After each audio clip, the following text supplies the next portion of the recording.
14 years ago, I was in New York City and I was on Houston Street between Avenue A and First Avenue, and I was flagging down a taxi cab to go to work.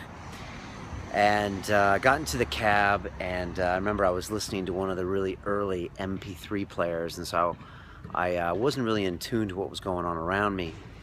And the taxi was taking me to work. I was kind of at my internet startup company I was at the time, and I remember looking down the block, and I noticed the World Trade Center, and it had a big black hole in it, and there was clouds of smoke coming out of it. And I said to the cab driver, I said, "What the hell is that?" And he said, "A plane went into the World Trade Center." And I was like, Jesus, okay. And we kept driving for like another block, and he was listening to the radio, and he said, another plane just went into the World Trade Center. And we both just stopped, and we looked at each other like in the rearview mirror, and I was like, oh man, something's on. And you know what a day it was. I tried calling my friends, but all the cell signals were just out because I think they were blocked by everyone. I got to work. The whole city was just freaking out. I got a buddy of mine from Wall Street that called me, and all of the rumors spread really fast on Wall Street because all the phone lines are just one click away. And so he was like, "Look, the Pentagon just got hit. They just hit someplace else." And I was like, "Oh my God!" And that wasn't out on the news yet. And we were like, "What's up?" And all the tall buildings in New York, everybody was freaking out. So you know, it was a pretty heavy day. And I remember I had like sprained my ankle really bad, and we all had to walk home because no public transport was working. And I remember I walked from 36th Street and 8th Avenue back to where I lived, which was on Houston and Avenue A. And so that's 36 streets and 8 blocks. And it was the weirdest day because everybody was on the streets walking home almost in silence in New York City. And you know, it was and then in the background down at the tip of Manhattan, you could see the smoke coming out, and everybody was just flabbergasted. But it was this really weird, awesome silence of people just walking home. And I remember I got home and went up to the roof deck on my apartment complex and was just up there and watching the towers just burn, and they had scrambled F-16s and they were flying up the ends of Manhattan. And it was just like, what the hell? And I remember my mom left me a message, and she was like, "I hope you're okay." And it was just a really surreal day, and a very sobering day, and you know, a really fascinating day at the same time. I always say there's no other city I would have rather been in except New York City for that day. But the aftermath was the really hard part, because after that, the whole city was just on lockdown. There were bomb threats every day. The anthrax came after that. And all of the East Village smelled like jet fuel and decomposing bodies. It was horrible. And you know, they sent the military in, and it was just a tough time for Manhattan, and a really emotionally difficult time for everyone, including myself. But what I'll always remember 9/11 for was because it was really symbolic of my life, because in many ways my own twin towers had come down in 2001, and my life was a mess. It was just demolishing that whole year. And so the towers were just a cap to that year, in addition to all the other things that were going on wrong with my life, that now in retrospect were all self-induced based on the vibes and energy I was giving out. And that was one of my best friends from MIT had sacked me from my job that he had hired me for. My girlfriend of 4 years had left me. I was broke as a joke and in debt, and I was just a mess. I was a mess. I was physically a mess, mentally a mess, and I was just barely keeping it together / not keeping it together. And then the towers came down, and it was just like, you know, of course they were going to come down, and of course, you know, I read it all through my eyes, you know. And you know, it was just fascinating to kind of see all that happen, and just had very little communication. I was just alone a lot in my house and in my flat, and I remember going 2 or 3 days without even talking to anyone. It was really weird, because you can go to the market and buy stuff without even having a conversation.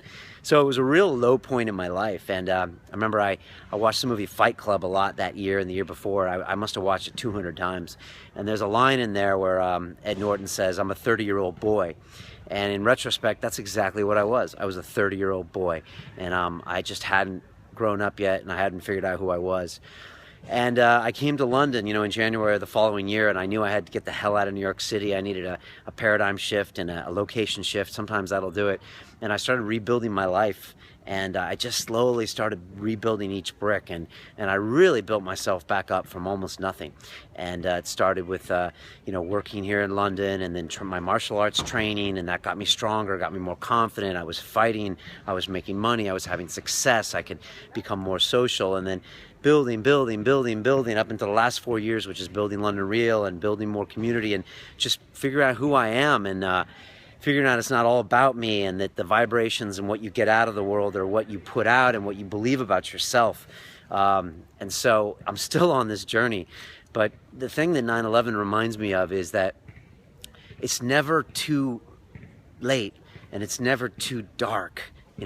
As bad as it might seem for you and as bad as my life was, and I mean, I just didn't know some days whether it was really worth living. I probably didn't give a damn if I had died, one of those days. I just didn't care because it just was nothing really going. There was just no upside to my life, and I couldn't seem to get anything right. I mean, I had all this promise, and don't ever let anyone tell you have promise, because it doesn't mean anything.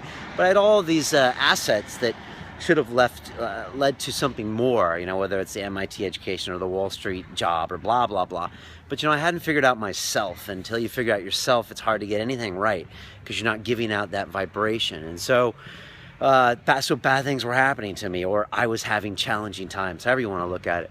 But, every day is a new day, and you can always meet that person or be in touch with that new paradigm shift or find that new thing out that's going to change your day. And now my life changes so much in 3 months or in 6 months that I can't even recognize who I was 6 months ago or a year ago. I mean, a year ago, I hadn't even, gone to see Dan Pena. I hadn't really hired staff. I hadn't done all these things, and let alone 2 years ago, 3 years ago, 4 years ago. And so it's amazing if you can just hang on the kind of beneficial shifts that your life can take. So, my message is don't give up. There's never a lower than the low that I faced, really. I mean, it was pretty low. And, I know there's lots of other lows, and I still have my legs, and I still have my arms, and a lot of people don't. But, it felt pretty low to me, and I really had to build to get back to where I am now, and I still think I've got a lot of growth to do. And I know the way this world works is that I'm going to have some setbacks, and I'm going to have some things that are really going to be kicks in the gut.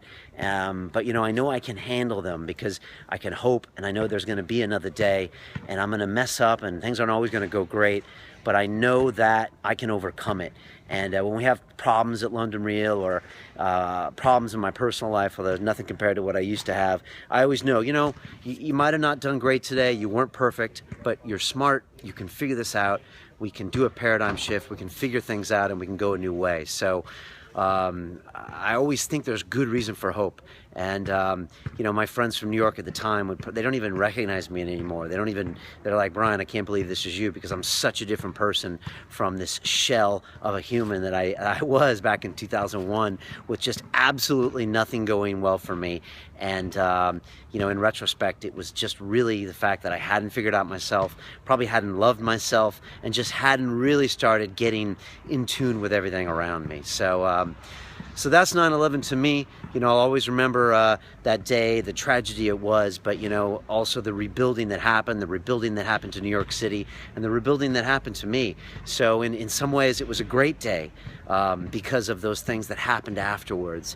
And so I'm always cognizant of being grateful for those turns in the river, as Peter Sage says, where you don't know where it's taking you.